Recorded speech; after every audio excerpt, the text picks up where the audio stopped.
My name is Tamara Mendelsohn, and I run marketing for Eventbrite. And for those of you that aren't familiar with Eventbrite, Eventbrite is an online platform that helps anyone sell tickets to their events. And when we built it, it was for all events of all types, but very quickly we found that fundraising events were a very prominent category of events on Eventbrite. And so we created a program called Eventbrite for Causes about a year and a half ago that was specifically targeted towards nonprofit organizations to help them share best practices around fundraising events because they can be so powerful.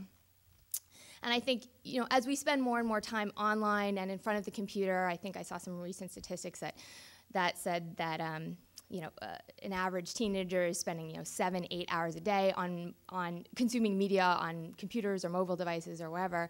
As we spend more and more time online, I think the importance of gathering together offline only increases, but it's not a new phenomenon. It's not a recent trend that holding an event to raise money and raise funds is incredibly powerful. I think there was a psychologist back in the 40s named Abraham Maslow who sort of made the pyramid of essential human needs, and at the very bottom is food and water and breathing, right? You have to have that for survival, and then is safety. But after that comes this sense of belonging. All humans want to feel something, that they're part of something bigger than themselves. And I think events are so magical because of that, because you're in a room of people that are just as passionate as you are, or just as curious as you are, or want to celebrate just as much as you do. And that sense of belonging creates an incredible power. And fundraising events tap into that power to help spread the word and awareness, but also raise money for causes. And so over the last year and a half with Eventbrite for Causes, we've really focused on helping nonprofits share with each other the best practices for how to get the most out of their fundraising events. Because as we all know, we pour a lot of resources into these events, not just money, but precious time, sweat, blood, tears.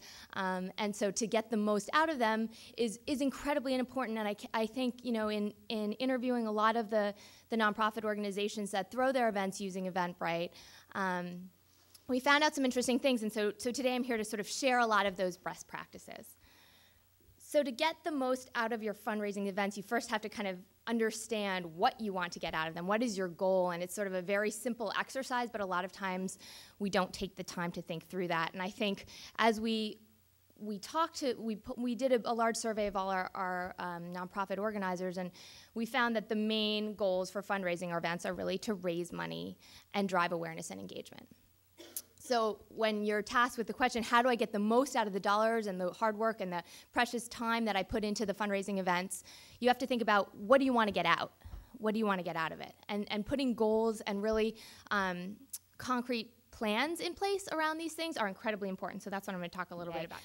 On the first side, how to use ticketing, the whole ticketing experience to actually drive more awareness and ultimately more dollars for your cause. I'm going to talk a little bit about the ticketing life cycle, and then how to stack the deck in your favor so that you're getting the most out of your efforts. And then really spend a lot of time talking about social media. And I've been here most of the morning, and there's been a lot of discussion around social media. And so I think I'm going to focus specifically on the impact of social media for driving attendance and awareness for your events, and then just some tips and tricks.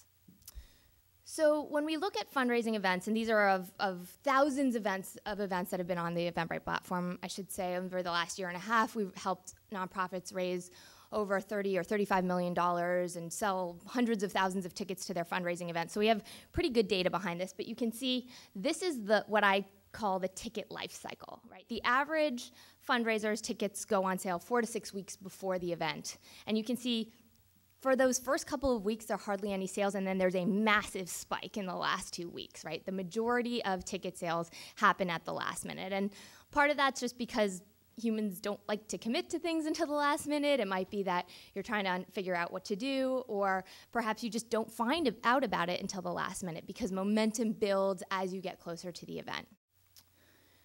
And this is sort of another way to look at that data. Only a third of the events that we surveyed had sold over half their tickets within 2 weeks prior to the event. right? So that just tells you, if you're planning and you're trying to understand how many people are actually going to show up, how much food and drink do you have to have, how much money are you actually going to raise, you won't really have a good idea until about a week or two before your event. And that's like a very scary realization. And so when we talk to nonprofits, a lot of them really voice this frustration and have asked us, well, how do we front load those ticket sales? How do we encourage people to buy tickets sooner? And really it starts here. It starts with setting a goal and working backwards from it. If you know that you have a space and that space holds 100 people, or you have a space and that space holds 50 people, whatever that goal is, that's how many tickets you want to sell to your event. And then work backwards from there. Say, I want to sell 50% of my tickets 3 weeks before the event instead of the average 2, right? Or 4 weeks before the event. Whatever those milestones are, set them beforehand and share them with all your volunteers, with everyone that's helping you spread the word for your event. And then create a marketing calendar. I mean, this sounds maybe a little over-processed, but it's really worthwhile to figure out what communications you're going to send and when, right? As soon as tickets go on sale, you're going to send out an email. The majority of fundraiser events do that. But what about sending out an email a week before you put tickets on sale as sort of a teaser and a campaign to drive awareness and say, get ready, we're going to be putting these tickets on sale in a week. Mark your calendars now. And then the majority of events send one invitation 4 to 6 weeks before the event happens, and then nothing else, right? But there should be a steady drumbeat of communication to continue to drive awareness, to remind people, because 4 weeks out, a lot of people don't know exactly what they're doing, they don't want to commit, and they won't remember 3 weeks later that this event was happening. So really, create that calendar and set the milestones around each of the dates. And you can also use that to share with partners, right? Because it's very difficult to fill your room alone unless you have the most engaged large group of donors and supporters. Most people, most organizations need help. And don't be afraid to ask for it, but ask for it early. And by setting up this calendar, you'll have a better idea of when you need people to promote things and when. So share that calendar with your partner, whether it's a media partner that's helping get the word out or a product partner that's sponsoring the event, whatever it might be. Think about upfront all the resources you have to spread the word and get them in line with your calendar as well. Give them the materials that they need and say, we want you to send this out on this date. Most people will do it, especially if they don't have to do much work creating the content themselves. 88% of fundraisers sent invites out when tickets go on sale, but too many are silent until the event thereafter. That was sort of a point that I made earlier about really thinking about what that steady drumbeat of communications is and how you can increase the communication, and not the volume, but the message, right? Is there more information that you can give as time goes on? What speakers have you added, or what special guests will be there, or what product sponsors have come on board? Whatever information as you're assembling it, disseminate it. And then the early bird ticket is a great tool that a lot of our nonprofits use when they're selling tickets, and that's a slightly discounted rate for someone that buys tickets in that first week that tickets go on sale, and that's really to spark early ticket sales and early commitment from people. And when I talk a little bit more about the social media stuff, you'll see why this is incredibly important. And there's always sort of a reaction to this initially, because your tickets are already as low as you possibly can make them, and to discount them further really just undercuts your overall fundraising. But I think we've shown over time that if you can really generate buzz and awareness and commitment in the very first weeks that your ticket's on sale, you'll see much more return on that over time. And then data is your friend.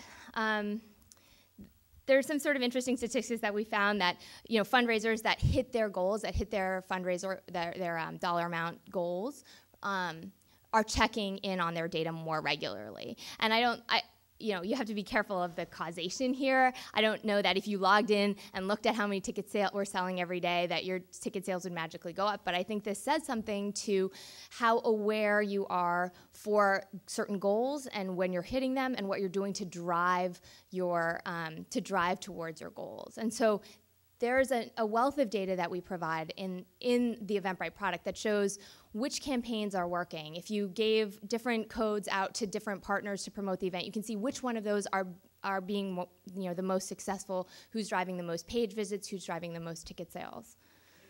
And then there are a couple other tips and tricks.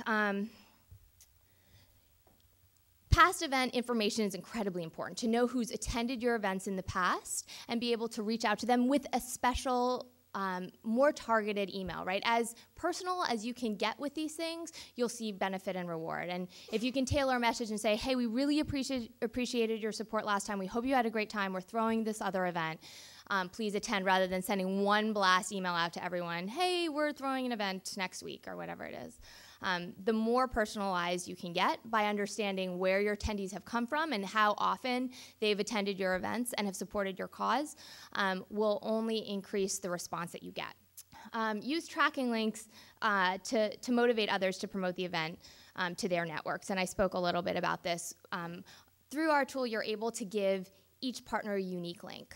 So if you're having Pop Tips help promote and they're tweeting out that they'll be at your event, you can give them a specific link and see how many people they've driven. Or if you've found a partnership with some local media outlet to help promote the event, you can give them a specific link, and then you can see how many ticket sales that particular partner has driven. And that information is incredibly powerful as you move closer and closer to your event, because you can ask the channels that are working for you to double down, and the ones that aren't, you don't have to waste your time on. And any tool that can help you understand how to use your resources, and your resources being your time, the most effectively, is incredibly powerful.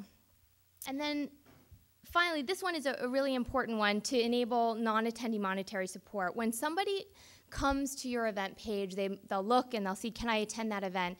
Maybe they're away that week, maybe they have another conflict. Giving them the ability right there to donate is incredibly powerful.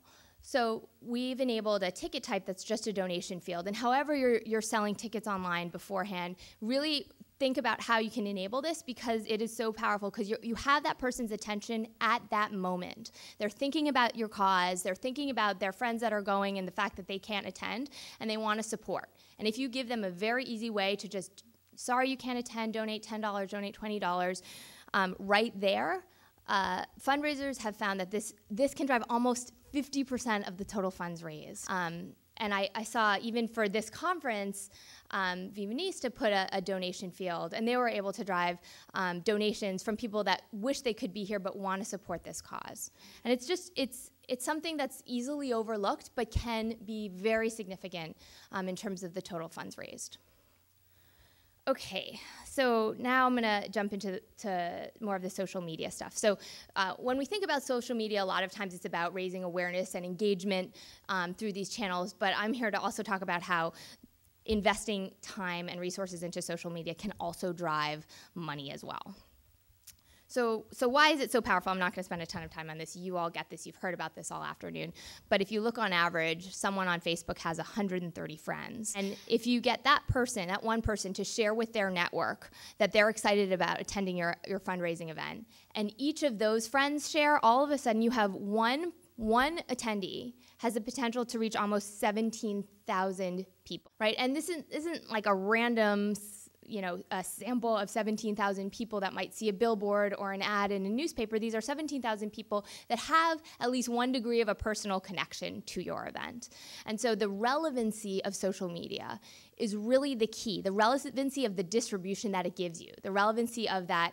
It's not just a bullhorn, right? It's the relevancy of reaching people that want to engage is something that I think, when put specific attention on, can yield very, very significant results. So events are inherently social, and this is why events work so well for social media. If I buy a ticket to an event, I don't want to go alone. I mean, I might meet some really interesting people. In fact, I probably will, but I want to get a friend or two to come along with me, because it's just going to be more fun, right? People also share events because events say something about who you are as a person and about the things you care about. And it says something about the things that are important to you and the things that you care about. So people love sharing the events that they attend, specifically fundraiser events. They love sharing these things because they want people to come support the causes that they're passionate about. But they also want to tell the world, like, hey, this cause is incredibly important to me. And so we've seen just tremendous uptick on how people are sharing events across all different categories, but specifically the impact in fundraisers has been very noticeable because of all of these reasons. In fact, we found that over the last 2 years, Facebook is now the #1 driver of traffic to Eventbrite. That means more people are clicking on event links that lead to Eventbrite in Facebook than they are on Google. And that has been a dramatic shift. And so here's just some of the stats behind this. Every day, 5,000 Eventbrite events are shared on Facebook. And this is somewhat of an old stat as well. I would imagine it's even increased since the last time we looked a few months ago. 1,500 events are shared on Twitter a day, and then LinkedIn and we have like an invite friends tool as well are being used. And that really just speaks to the fact that people want to share this stuff. And so what we did was we aggregated all of the data. We aggregated all the shares that were taking place from Eventbrite to Facebook, and then all the clickbacks and dollars spent when people clicked on it. And we found that when one person shares an event on Facebook, it drives on average $2.52 in additional sales, right? That's at no cost to you. When one person shares that they're going to your event in a few weeks, it's going to drive on average $2.52 and 11 page visits back. So 11 of their friends are going to click on that link and check out your event. But when you look at fundraisers in particular, it's actually a lot more impactful. Fundraisers get an additional $11 per ticket. Or per share. So when somebody shares specifically a fundraiser event, it drives on average $11 in ticket sales. So think about how powerful that is. If you could get 100 people to share your event, if you could get 200 people to share your event, all of a sudden that translates into real dollars that are fundraised for you. Couple other interesting things that we found when we looked into this. We found that post-purchase is really where the majority of shares are happening, and this makes sense, right? Because the motivation to share an event is higher once you purchase a ticket. If I'm looking at an event and I'm thinking about attending, I may not share it with my friends because I'm not sure if I'm really interested or if I'm really going to go yet. But once I bought that ticket, I definitely want my friends to come with me, and I definitely want to tell the world that this is something that I'm supporting. So not only are people more likely to share after they've bought a ticket, a post-purchase share is also a lot more impactful and drives 20% more ticket sales per Facebook share. So what does this mean? This means that we need to focus on the people that have bought tickets to your event already, right? Those are your most valuable people to help promote the event. And if you can encourage them to share the fact that they're attending on Facebook or Twitter or wherever your community is, that one action alone will drive significantly more ticket sales for you. So think about the most appropriate way to ask for that. And people don't mind being asked to do these things. What I would be careful of is incenting people to do these things, because these are behaviors that are happening naturally and organically already. And when you try to incent somebody to do something that they're already sort of predisposed to do, they start questioning why they should do it. So we definitely don't encourage that. But just asking very simply, hey, we saw you bought a ticket. Thank you so much for supporting our cause. Would you mind sharing this with your network to help us meet our fundraising goal? People will respond very positively to that type of message. And then finally, giving people a reason to engage. So not only sending that email and asking people, please share this, but actually giving them something to share and a reason to engage that will then populate their newsline or their status updates, their timeline, or their Twitter feed. So before the event, there are a couple of things that we can focus on.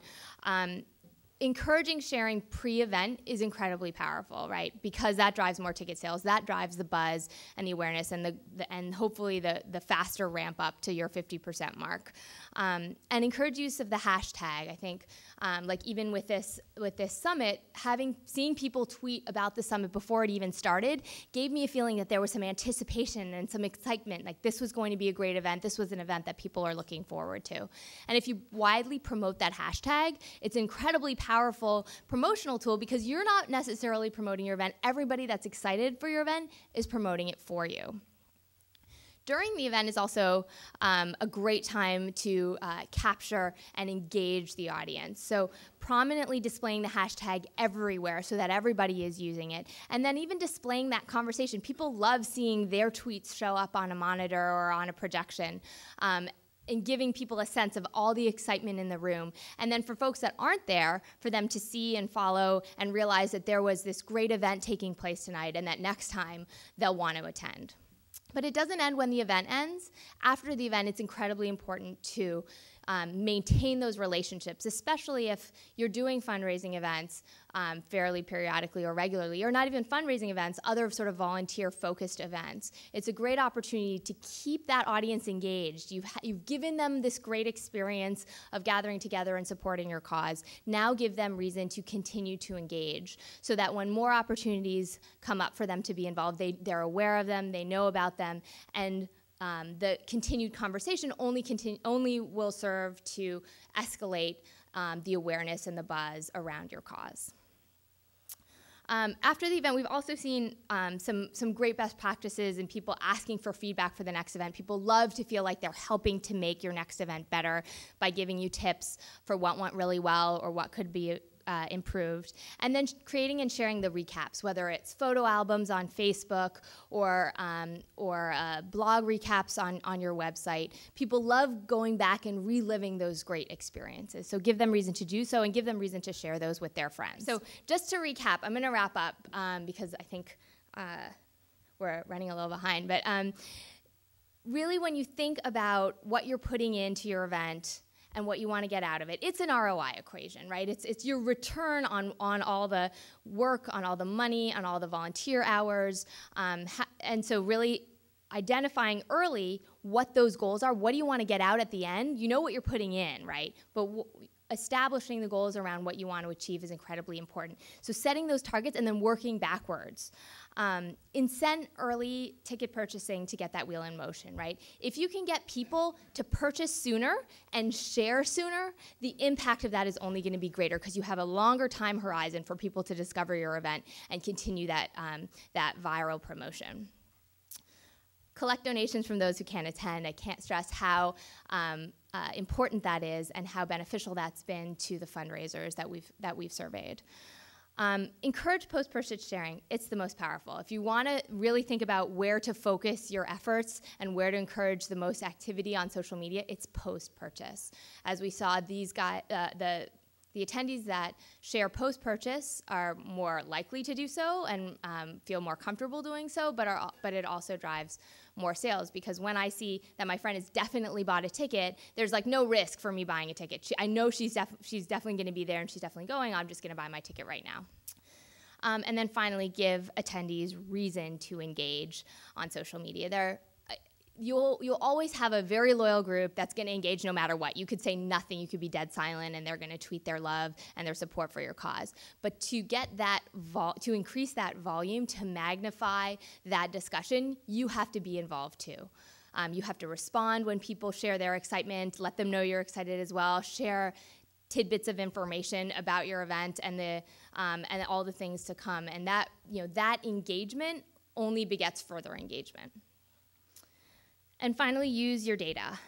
Understand which efforts are paying off, right? If you can get smarter about how to spend your time, that increased efficiency will give back tenfold. And the data will tell you this. So it's at your fingertips and at your disposal. Just figure out what data points you need to look at to be able to get the most out of the information there. So with that, I'm going to wrap. One question, if there is one, that I can't really see. What's a hash mark? A hashtag? A hashtag? Okay. If you're on Twitter, it's the # and it lets you search. Anyone that's speaking, anyone that's tweeting that uses that # it aggregates the conversation. Well, thank you.